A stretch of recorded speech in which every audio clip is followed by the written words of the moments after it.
বোলপুর থানার আইসি লিটন হালদারের বিরুদ্ধে মুখ খুললেন অনুব্রত মণ্ডল। বোলপুর থানার আইসি লিটন হালদার তোলাবাজ, বোলপুর শহরে তোলাবাজি করছে, নিজেই মেসেজে 40-80 হাজার টাকা করে চাইছে, এমনকি থানায় এফআইআর করতে গেলেও 5,000 টাকা আনতে বলছে। অনুব্রত মণ্ডলের কাছে এমন বহু অভিযোগ জমা পড়েছে, তা নিয়ে মুখ খুললেন বীরভূম জেলা তৃণমূলের প্রাক্তন সভাপতি অনুব্রত মণ্ডল। পাশাপাশি বোলপুর শহরে আইসি লিটন হালদার আসার পর চুরি ছিনতাই বেড়েছে, এই নিয়েও মুখ খুলতে দেখা যায় অনুব্রত মণ্ডলকে।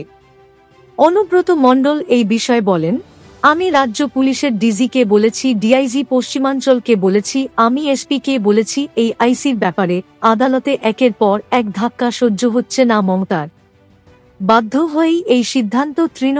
তৃণমূল কংগ্রেসের ওপর সাধারণ মানুষের যেমন ভরসা নেই, তারা যেমন বিরক্ত, ঠিক তেমনি আদালত বুঝতে পারছে যে এই রাজ্যে কি চলছে। সেই কারণে বিভিন্ন ক্ষেত্রে আইনি জটে ধাক্কা খাচ্ছে রাজ্য সরকার।